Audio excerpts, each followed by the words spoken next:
پتھریلا سانپ، دادا اور دل دادا، انشے سیریل، 17واں انشا۔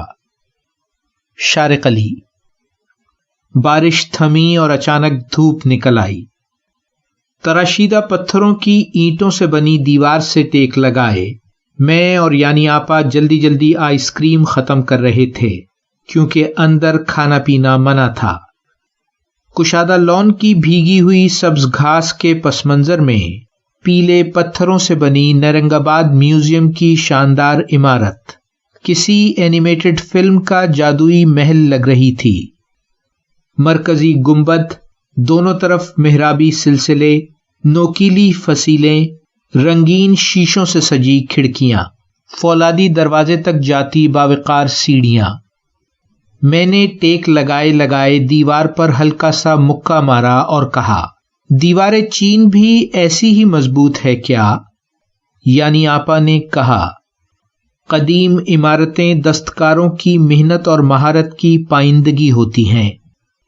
چین کی شمالی سرحدوں کی حفاظت کے لیے دیوار بنانے کا حکم قن شی ہوانگ نامی بادشاہ نے غالباً 221 قبل مسیح میں دیا تھا۔ دیوار کی تعمیر منگ بادشاہوں کے دور حکومت یعنی 1368 سے 1644 صدی عیسوی تک جاری رہی، اور یہی وہ دیوار ہے جو اب تک سلامت ہے۔ کہا جاتا ہے کہ اس کی تعمیر میں 10 لاکھ لوگ مارے گئے، جن میں سے بیشتر اسی کے نیچے دفن ہیں۔ پہلے مٹی اور پتھر اور بعد میں اینٹوں سے بنی یہ محض دیوار نہیں، بلکہ 7000 چوکیوں، اوپر ایک چوڑی سڑک، رہائشی اور دھوئیں سے پیغام رسانی کے لیے بنائی گئی عمارتوں کا طویل سلسلہ ہے، جس کی چوڑائی بیشتر مقامات پر 15 فٹ اور اونچائی 33 فٹ ہے۔ اس کے قریب بہت سی فوجی بستیاں بسائی گئیں تاکہ حملے کی صورت میں فوری دفاع کو ممکن بنایا جا سکے۔ اس کی لمبائی کتنی ہے یعنی آپا؟ میں نے پوچھا۔ بولی، یہ 5500 میل لمبی پتھریلے سانپ جیسی دیوار انسانی ہاتھوں سے بنائی جانے والی سب سے طویل عمارت ہے، دنیا کے 7 عجوبوں میں شامل، اور خلا سے نظر آنے والی واحد انسانی ہاتھوں سے تعمیر شدہ عمارت۔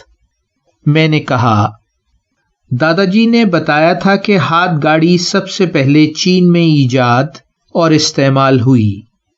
شاید ہاتھ گاڑی نہ ہوتی تو اس دیوار کی تعمیر ممکن ہی نہ ہوتی۔ بالکل ٹھیک، یعنی آپا نے کہا۔